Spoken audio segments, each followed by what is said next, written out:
मैं Nitesh Kumar Mishra, guest faculty, DAV college Shillong. आज हम फ्रांस की क्रांति के बौद्धिक पृष्ठभूमि पर चर्चा करेंगे। फ्रांस की क्रांति से पूर्व का साहित्य असंतोष, क्रोध और आकांक्षाओं की व्यापक अभिव्यक्ति होने के साथ साथ सुधारों का उग्र एवं भावुक समर्थन था। फ्रांस के अनेक विचारकों ने तत्कालीन फ्रांसीसी समाज की, राजनीति की, राष्ट्रीय वित्त की दूषित अवस्था का पर उपयुक्त एवं कटु आलोचनात्मक लेख लिखे हैं। इन्होंने पुरातन विश्वासों एवं विचारों के ऊपर प्रश्न चिन्ह लगाए हैं। जिन मृतप्राय एवं जर्जर सिद्धांतों पर फ्रांस का ढांचा खड़ा हुआ था, उसका खंडन भी किया और उपहास भी उड़ाया। इन दार्शनिकों ने अपने आलोचनात्मक लेख में उन्होंने समानता पर, स्वतंत्रता पर, भ्रातृत्व पर इस पर जोर दिया। साथ ही साथ जनता को में एक नया विश्वास, नई स्फूर्ति और नया चेतना जागृत करने का भी काम किया है। वास्तविक अर्थों में देखें तो क्रांति से पहले ही फ्रांस में एक बौद्धिक क्रांति हो चुकी थी। फ्रांस की स्थितियों का विश्लेषण करके कुछ संस्थाओं की निरर्थकता दिखाकर उन पर व्यंग करने वाले लोग फ्रांस में पैदा हो रहे थे। यथा स्थिति से असंतोष बढ़ गया था। अब परिवर्तन की बात सोची जाने लगी थी। उस परिवर्तन की रूपरेखा कैसी हो यह स्पष्ट नहीं थी, न तो कार्यक्रम ही स्पष्ट थे। लेकिन यह अवश्य था कि कुछ लेखकों ने मिलकर ऐसी मानसिकता तो बना ही ली थी कि फ्रांस में जो हो रहा है वो गलत हो रहा है, वो त्रुटिपूर्ण हो रहा है, उसके खिलाफ आवाज उठानी चाहिए, उसमें सुधार होना चाहिए। इसलिए उन्होंने मिलकर एक ऐसा वातावरण तैयार किया जिससे फ्रांस में एक बदलाव की लहर दौड़ पाए, जिसे ही हम दार्शनिक सुधार कहकर पुकारते हैं। इस युग के क्रांतिकारी विचारकों में मॉन्टेस्क्यू का स्थान सबसे महत्वपूर्ण है। मॉन्टेस्क्यू को पहला राजनीति शास्त्री भी कहा जाता है। साथ ही साथ वह राज्य तथा राज्य एवं व्यक्ति के संबंधों का विश्लेषण किया है। उसकी विशेषता यह थी कि उसने तत्कालिक व्यवस्था की कमियों की आलोचना ही नहीं की, बल्कि उसके विकल्प भी सुझाए। मॉन्टेस्क्यू धार्मिक रूप से कैथोलिक था, सैद्धांतिक रूप से राजतंत्रवादी था और वैचारिक रूप से वह उदारवादी था। वह एक उग्र क्रांतिकारी विचारों का समर्थक न था। वह इंग्लैंड के शासन पद्धति को उचित समझता था, वहां के शासन प्रणाली का समर्थन करता था। वहां के शासकों में नागरिकों की स्वतंत्रता सुरक्षित की थी, उसकी वो बड़ा मुखालफत करता था। उसकी सबसे पहली पुस्तक यात्रियों के पत्र के नाम से छपी, जिसमें उसने तत्कालीन समाज की आलोचना की, दरबार में व्याप्त भ्रष्टाचार, सामंतों की घोर निंदा की। इसके पश्चात उसकी प्रसिद्ध पुस्तक कानून की आत्मा प्रकाशित हुई, जिसमें उसने राज की सत्ता को समझाया। कानून की आत्मा नामक पुस्तक में ही उसने सत्ता के 3 कार्य निर्धारित किए। सत्ता के 3 कार्य थे: कानून बनाना, जो व्यवस्थापिका का कार्य है; कानून को लागू करना, जो कार्यपालिका का कार्य है; और कानून को परिभाषित करना, जो न्यायपालिका का काम है।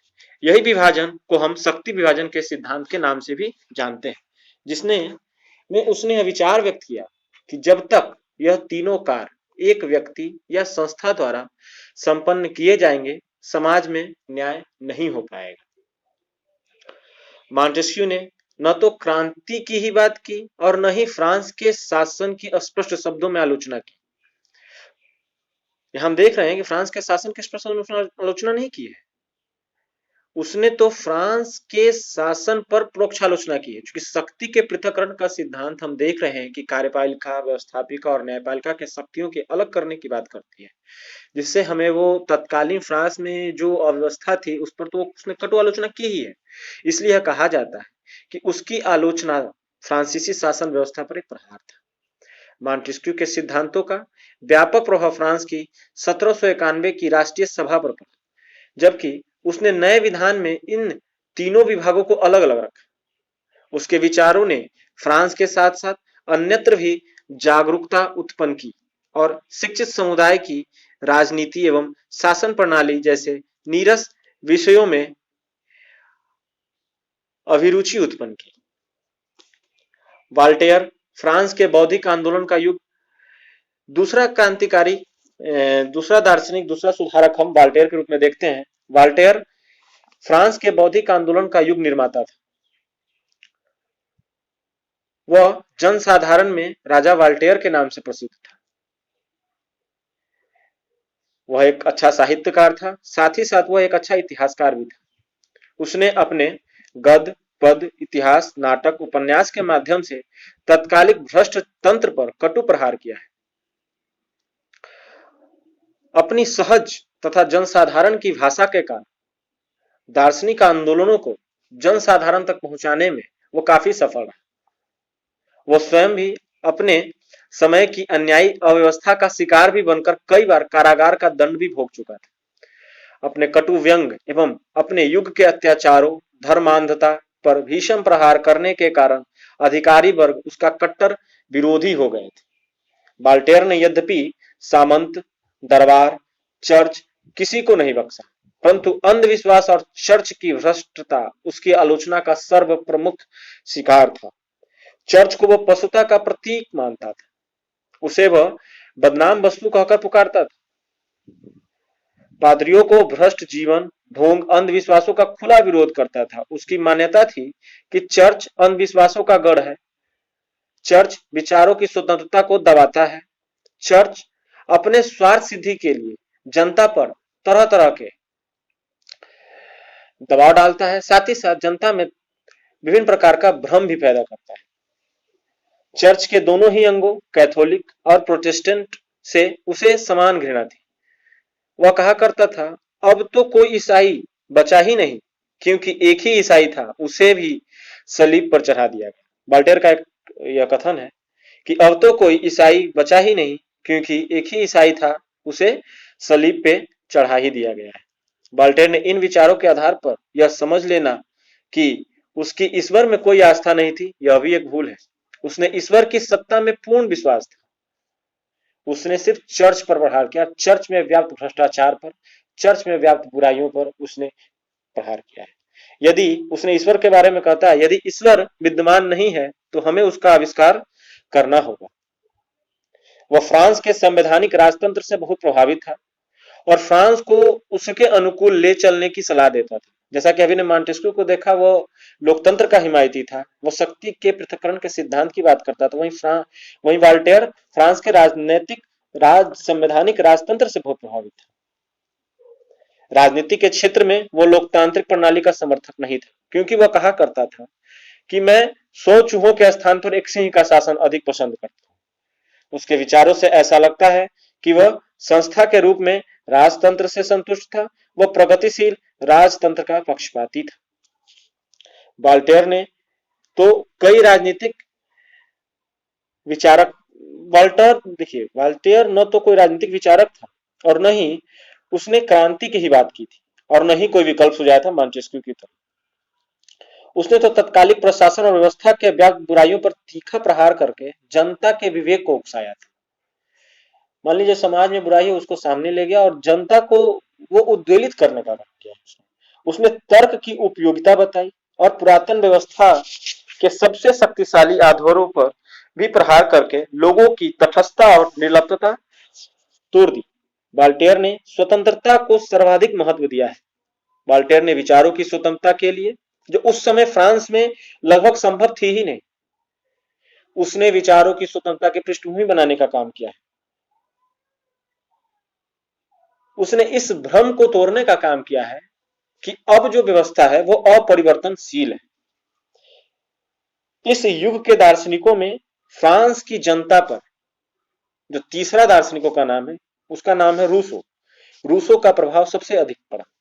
रूसो के विषय में नेपोलियन बोनापार्ट ने एक बार कहा था कि यदि फ्रांस में रूसो का जन्म न हुआ होता तो फ्रांस में क्रांति न होती। रूस को फ्रांस की क्रांति का जनक कहा जाता है। फ्रांस के दार्शनिकों में उसका प्रमुख स्थान था। रूसो के विचार उस समय के प्रचलित तर्कवादी सिद्धांत के विरुद्ध थे। इसी कारण वह दूसरे दार्शनिकों की अपेक्षा अत्यधिक लोकप्रिय हो सका। वाल्टेयर, मॉन्टेस्क्यू वर्तमान व्यवस्था में सुधार करना चाहते थे, जबकि रूसो इसके विपरीत भविष्य दृष्टा था। वह समाज को नए आधार एवं नई मान्यताओं पर पुनर्गठन करना चाहता था। इसका कारण यह था कि वह मानता था कि इस व्यवस्था में कितने भी पेबंद लगाए जाएं, यह अधिक समय तक नहीं चल सकेगी। क्योंकि इसमें मनुष्य के स्वतंत्र होने की संभावना नहीं। रूसो ने कई पुस्तकें लिखी। उसकी एक पुस्तक का नाम है एमिली, जिसमें उसने प्रकृति और व्यक्ति के नैसर्गिक अच्छाइयों को सराहा है। रूसो का यह विचार काफी प्रचलित है कि वो कहता है, व्यक्ति मूलतः तो मासूम और गुणवान था, परंतु ज्यो ज्यो संपत्ति और संस्थाओं के बंधन में बंधता गया, त्यों तो कुटिल होता चला गया। इसीलिए उसका यह विचार कि मनुष्य को अपने नैसर्गिक विकास का अवसर मिलना चाहिए, यह काफी प्रासंगिक है। रूसो की सबसे अत्यधिक महत्वपूर्ण पुस्तक रूसोनी है। इसमें उसने लिखा है कि प्रकृति ने मनुष्य को स्वभाव से भला, न्यायशील और सुखी बनाया है। प्रारंभिक मनुष्य प्रकृति की अवस्था में रहता था, परंतु जिसे हम सभ्यता कहते हैं, उसने उसे भ्रष्ट और पतित कर दिया है। एक समझौते के द्वारा राज का जन्म हुआ ताकि धनिकों की संपत्ति की रक्षा हो सके। उसने उस परंपरागत समझौते में परिवर्तन करने की बात कही। रूसो को परंपराओं से कोई लगाव न था। वह यह मानता था कि जनमानस की इच्छा सार्वभौम होती है, परंतु यह भी मानता था कि ऐसा हो नहीं पाता, क्योंकि व्यक्ति स्वतंत्र पैदा होता है लेकिन सर्वत्र जंजीरों में बंधा होता है। यह रूसो का कथन है कि व्यक्ति स्वतंत्र पैदा होता है लेकिन सर्वत्र जंजीरों में जकड़ा होता है। इसलिए तो वो कहता है कि स्वतंत्रता तो सबको प्यारी है, लेकिन यह सार्वभौम रूप से जनमानस में सफल नहीं हो पाता। उसने इन बंधनों से मुक्ति का तरीका भी सुझाया है। उसने प्रकृति की ओर वापस लौट जाने और नए समझौते की बात कही, क्योंकि उसका विचार था कि पुनः प्राकृतिक दशा में लौट जाना ही मनुष्य के लिए श्रेयस्कर है। उसका यह भी विचार था कि राज को जन्म देने का जो समझौता हुआ, उससे विशेषाधिकार युक्त वर्ग को समाज के शोषण का अवसर प्राप्त हुआ, जिस कारण वर्तमान स्थिति उत्पन्न हुई। वो कहता है कि राज को जन्म देने का जो समझौता होता है, राज का जन्म एक समझौता के तहत हुआ, और समझौता के तहत ही उसे विशेषाधिकार युक्त वर्ग में समाज का शोषक बना दिया, और इससे यह स्थिति उत्पन्न हुई। उसने जनसाधारण से अपील की है कि समाज के बनावटी ढांचे को, गंदी इच्छाओं व यातनाओं को, धन से भरे संसार को, व्यवस्था के नाम से पुकारे जाने वाले अत्याचार को, ज्ञान कहे जाने वाले अज्ञान को भस्म कर डालो। मनुष्य को आदि काल से ही सादगी पसंद है। और रूसो की कल्पना वस्तुतः उस समय की थी जहां कानून बनाने का जनता को प्रत्यक्ष अधिकार हो, बहुसंख्यक लोगों का शासन हो, ऐसी समाज की कल्पना करता है। उसका दृढ़ विश्वास था कि सर्वोपरि सत्ता जनता के हाथों में होनी चाहिए, किसी एक व्यक्ति या संस्था के हाथ में नहीं होनी चाहिए। सार्वभौम सत्ता जनता की इच्छा में निहित है, जिसकी अभिव्यक्ति राज्य के कानून में है। उसने यह स्वीकार किया कि बहुसंख्यक लोगों से भूल तो हो सकती है, परंतु अन्याय नहीं हो सकता है। इस कारण से भूल महत्वहीन हो जाती है। रूसो न तो क्रांतिकारी था, न ही उसने क्रांति की बात कही। उसने सभी व्यक्तियों को स्वतंत्र और समान माना, मानव मात्र में आस्था प्रकट की। उसने फ्रांसीसी क्रांति के समानता, स्वतंत्रता, भ्रातृत्व के नारे उसी के विचार से प्रभावित दिखाई पड़ते। उसने अपने तेजस्वी विचारों से फ्रांस के जनमानस के हृदय में आत्मविश्वास के भाव जागृत करने का भी काम किया। साथ ही साथ उसने फ्रांस के लोगों को महानिद्रा से जगाने का काम किया। फ्रांस के इन तीन महान दार्शनिकों के अतिरिक्त फ्रांस के विचारकों का एक ऐसा समूह था जिन्होंने अपने मौलिक विचारों से शिक्षित समुदाय के विचारों को प्रभावित किया। इन विचारकों को दो वर्गों में बांटकर देखा जा सकता है। विचारकों का